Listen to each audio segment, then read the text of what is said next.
रथ यात्रा होती है श्री जगन्नाथ जी की, क्यों होती है? इंद्रद्युम्न नाम का एक राजा था, ध्यान से सुनना। इंद्रद्युम्न नाम का एक राजा था, उसकी पत्नी का नाम था गुंडीचा। क्या नाम था? गुंडीचा। तो इंद्रद्युम्न राजा जगन्नाथ भगवान की सेवा करते थे, अपनी पत्नी सहित करते थे। एक दिन इंद्रद्युम्न राजा से प्रसन्न होकर के भगवान ने दोनों पति पत्नी से कहा कि भैया तुम लोग मुझसे मन चाहा वरदान मांगो, मैं तुमको देना चाहता हूं। तो इंद्रद्युम्न राजा ने क्या मांगा? हे नाथ, मेरा वंश आगे ना बढ़े।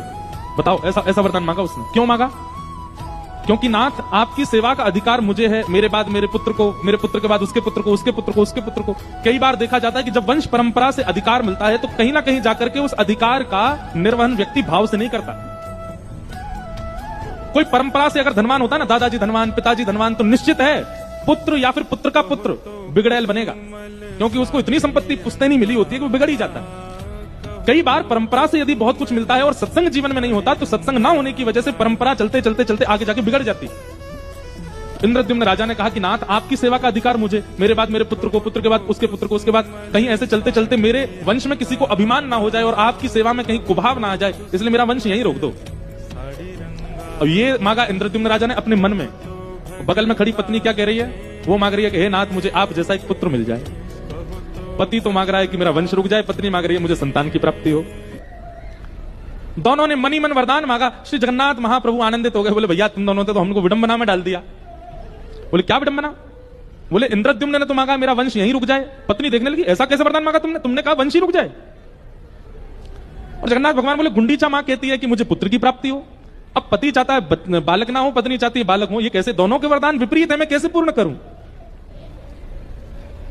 इंद्रद्युम्न गुंडीचा को समझाने लगे, अरे तुम जानती नहीं हो, तुम भी यही मांगो, संतान ना हो, हम दोनों अकेले ही ठीक है, आदि आदि ये सब। गुंडीचा उसको समझा रही है, अरे नहीं नहीं, संतान तो होनी चाहिए, ऐसे कैसे आदि आदि। जगन्नाथ भगवान बोले झगड़ो नहीं, हमारी बात सुनो, तुम दोनों की इच्छा पूरी करते हैं हम। बोले कैसे? बोले आपकी इच्छा तो हम ये पूरी करेंगे कि आपकी संतान होगी नहीं, और गुंडीचा मां आपकी इच्छा हम ये पूरी करते हैं कि जब तक पृथ्वी है, जब तक ये भूमंडल है, तब तक मैं ही आपका पुत्र हूं, मैं आपकी संतान बन के रहूंगा। मां, साल भर तो मैं लोगों के कल्याण के लिए मंदिर में विराजूंगा, पर साल में एक बार अपनी मां की हाथ की प्रसादी पाने के लिए रथ पर बैठ करके मैं आया करूंगा और आपसे आकर के प्रसाद लिया करूंगा। तो भगवान जगन्नाथ जहां विराजते हैं वो है श्री मंदिर, और रथ में बैठ करके जिस स्थान पर जाते हैं उसका नाम है गुंडीचा मंदिर। वो मां के घर जाते हैं, अपने मैया से मिलने जाते हैं गुंडीचा। तो आपने नहीं मांगा, लेकिन ठाकुर जी ने संबंध दे दिया। ये कथा का प्रभाव होता है।